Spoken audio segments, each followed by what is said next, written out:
fucking line is cat.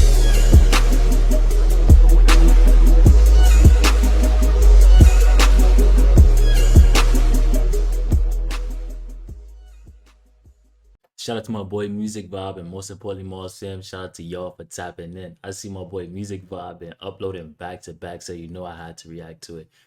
This video is rappers who never feared Suge Knight. We ain't gonna talk too much without further ado. We're gonna get straight into the video. He was the first person ever who wasn't afraid to stand up to Suge Knight. Suge tried to destroy my record company. So right now we're getting everything back together and we finna come out, you know, fully loaded. It all started because of Dr. Dre, who was dissatisfied. I heard he was supposed to he was supposed to take out Suge Knight, but somebody had stopped him or something like that. With his financial position at Ruthless Records. It is reported that Dr. Dre scheduled a meeting with Eazy, but never showed up to the meeting at all. Instead, Suge Knight showed up, It was a threatening a setup. member of NWA. Dre wasn't there. Oh, Dre wasn't there at all. Nah. Dre set it up though. Did Easy get beat up like the movie show? Nah, hell no.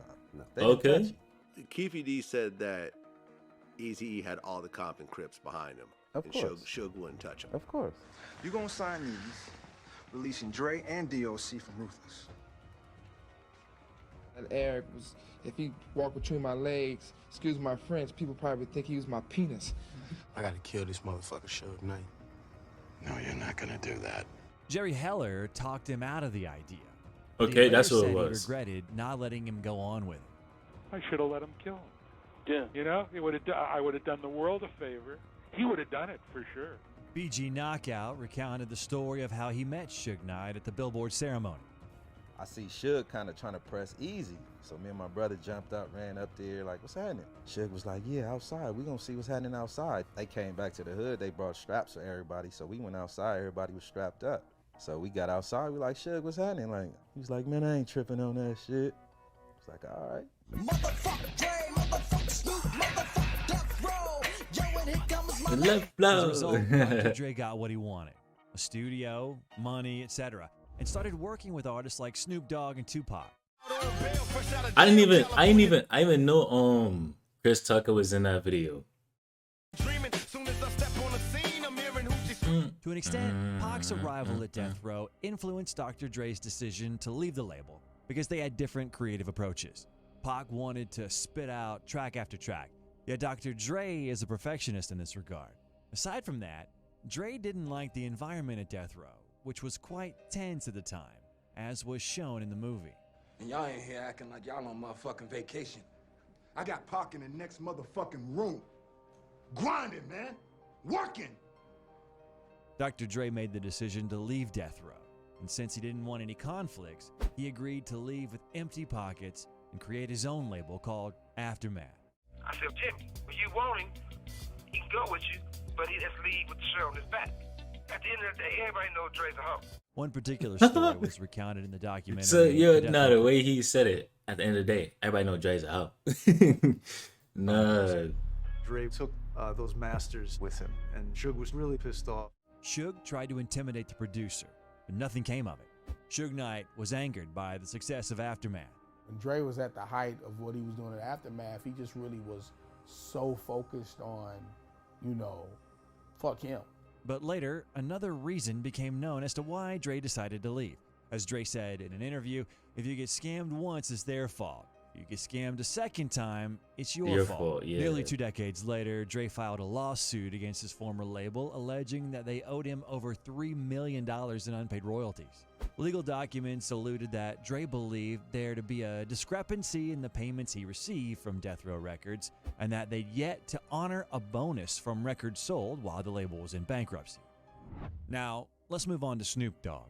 The beef between Pac and Biggie was in full swing, and Tupac and Suge didn't like that Snoop was still hanging out with the guys from Bad Boy Records. Snoop recounted how they were once on a flight and no one spoke to him.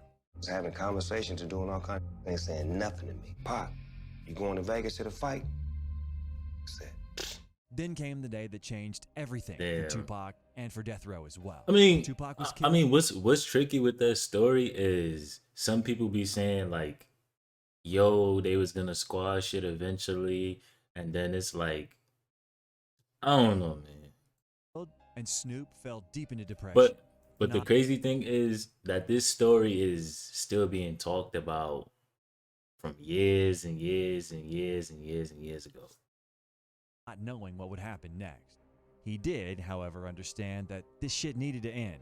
And generally speaking, he was just advocating for peace. In 1996, Knight was in jail for violating his parole during a shooting in Las Vegas. Snoop wanted to end the conflict with Bad Boy Records and wanted to ask Suge what he thought about it. Fuck them bitch ass niggas. That's the word I got back. So it made me feel like fucked up because it's like you see me trying to reach out and show love, and this the message that you seen. After that, Snoop had to hire security to protect him from Suge, as he was trying to kill him. He wanted action when I was in the blind, when I didn't have no help, when I didn't have no team, and when he could stack a team. I was working against the devil, and through the grace of God, Master P called Suge and tried to solve the issue, saying that he wasn't afraid. What you want for Snoop? Because everybody else was scared of that nigga. Everybody, that's when Suge Knight was the monster, the boogeyman. Suge responded, saying that it's not about that. It's about respect. But if you want to talk about business, we will talk about business. Master P gave millions to Suge to release Snoop Dogg, who ultimately became a member of the No Limit label from his contract. Master P became Snoop's Superman, as he not only saved his career, but also saved his life. Next, Snoop Dogg released a track in which he dissed his former producer. This nigga's a bitch like his wife. Suge Knight's a bitch, and that's on my life. After Suge got out of prison, he called Master P to meet up.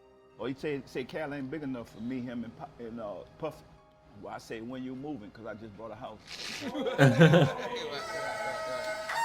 Master P was definitely not afraid of Suge Knight, but Snoop Dogg was having mixed feelings about the conflict.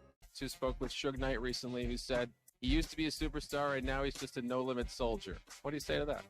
He used to be a CEO, now he's just an inmate. Damn. Despite the fact that he dissed him, it's hard to say that Snoop wasn't afraid of Suge. What do you think? Let us know in the comments. In an interview with Big Naz, Marshall's former bodyguard, he said that Suge and Eminem first met in 2001 at the Source Awards. He saw the young and confident Slim. I just thought about the question you asked. It's like, I don't know, because a lot of people be saying Snoop Dogg be going on these interviews and lying, so I don't really know, to be honest. Shady getting into a verbal altercation with the guys in the red shirts, and they said, This Deathrow about, this Deathrow life. Deathrow, what does it got to do with him? He said, hey man, Suge sent him a message. What was Eminem saying during all this? He was like, man, shit. It was like, this motherfucker's trying to kill us, man. What they trying to do? What do they want? I don't understand. What do they want? They want you to sign with them instead of being with Dre. Anyway, Suge Knight is far from being an Eminem fan. What do you think of Eminem? What do you think of white rap? Really from the ghetto, and you really doing those things you rapping about, you talking about, I can respect that. Right. If somebody else writing your rhymes, somebody else, if you telling somebody else's story, that really don't mean nothing to me. The security guard also revealed how a famous boss of a record label tried to harm Eminem at a concert in Hawaii. When the plane landed, they were greeted by 20 policemen and told that Suge Knight's people were here. 40 cals and magazines and clips and Velcro from the bulletproof vest being put on. So you go from vacation mode to beast mode. It went from vacation mode to beast mode real quick, man. Vacation was over at that point. Yep, you gotta protect yourself, man. And later, when 50 Cent was filming the music video for the In the Club banger, Suge Knight burst into the video shoot. Suge came in with 30 Mexicans, like you said, There you go. which is weird. Okay, it was like, Suge's outside! Suge's outside! Everybody like, he was running, dropping shit, like, man, everybody going, I'm in front of the camera like this. 50 was like, what's up, man? What you want to do? And bang him. And Suge looked at him, and he took a puff of his cigar, and he blew it out, and he did like this, and they left. Eminem came back with the vest. Yeah, Eminem was outside with him. Shout out to Eminem. Dre wasn't outside, 50 wasn't outside, but Eminem was outside. Sometime later at the Vibe Awards, Suge Knight was with Irv Gotti, with whom 50 also has a conflict. Tony Yeager recounted what his friend did. And 50 being the genius he is, told James Cruz go buy 15 knives. In 2004, The Game and Suge Knight clashed. As The Game recalls the incident, "I've been face to face with Suge with guns drawn on both sides," said the Born to Rap artist on Power 106 FM in Los Angeles. "Suge rolled up on me one time after the Vibe Awards after party with like 60 gangsters. He wanted to press for something I said in my song about him, which I said it because I'm from Compton. I'm really from Compton, and I felt like Deathrow and Suge and that whole era took so many lives that didn't get mentioned in the city. A couple of those was friends and big homies. So I said a few things about Suge that he didn't like, and they rolled up on me." I drew my gun on all of them, and I held my own. And from that day forward, it was nothing but respect with Suge. Has Suge ever gotten punched in the face? Yes, that also happened. Generally speaking, Suge was representing a producer. His name is Detail, and Suge said that Akon owed Detail money. Akon was like, "No, it's not really that black and white. There's more to it." And he explains that Detail was signing Akon. But when Akon signed with Detail, Detail was still working with Ray J. And Ray J was working with Suge. Ray J funny as Suge hell. told Akon, "Since you signed with Detail, you should know that he owes Ray J $25K. Akon called Ray J to make sure this was right. And when it was confirmed, Akon told Ray J that when the next Akon album produced by Detail will be released, all the sales profits will go straight to Ray J until the debt is covered. So Ray J will get his $25K from Akon sales." Everyone was in on this agreement, Suge included. But like a month later, Suge approached Akon in the club, demanding the money. This obviously weirded out Akon as he reminded Suge of the agreement. Suge agreed again, but he added a new detail. He said, "Ray J and I are 50-50 partners. Why don't you just directly pay me from the album sales, and I'll pay Ray J his part?" Akon refused. He said, "No, I'll pay Ray J because we owe him money, not you. Ray J can pay you your cut of the money, not me." All was cool until like a month later when Suge approached Akon again in a club. He was drunk and asked for the money again. Akon made fun of him and was like, "Are you broke? Why are you insisting on getting like 12.5? Suge denied being broke, but said that the way things work in this business is that you need fast money. You can't wait so long to be paid your debt. Akon said he'll see what he can do and how he can speed up the process. That following week, I'm throwing this huge party at the W. Yo, Khan, we good? I said, yeah, we good, nigga. What y'all want to drink, whatever, just, you know. He said, no, with that, I'm talking about with the money. I said, God damn, Suge, really? Man, we have party, nigga, we party. Akon said that he would not receive money today, but everything would soon be resolved. As a result, that can't be Akon real head. He said something about I have to pay a toll when I come to LA and that my mom won't be able to come to LA. Next, Akon's then manager, Robert Ja Carnes Jr. intervened, telling Suge to calm down and that he would get his money. But if Knight wants to settle this with a fight, then they can do it right now. Suge replied, "Bastard, I'm not fighting. I'll have your mother and all your family killed." Eventually, one of Suge Knight's homies was about to pull out the gun, but Thomas 2 T's Anderson Jr. knocked him out. Ja hooked off on Suge. And knocked him out. And Suge fell down in slow motion. Yeah. He's in slow motion. One count of felony aggravated assault due to the severity of the victim's injuries. And Thomas 2 T's Anderson Jr. was arrested on suspicion of assault and disorderly conduct. Finally, Akon confessed Knight actually snitched on Ja and was forced to pay him an undisclosed amount of money to stop Knight from sending Ja to prison. Suge did more than just press charges, Akon said. He did more than sue. He did what everybody's mad at 6ix9ine about. I'm just saying, he did what everybody mad at 6ix9ine about.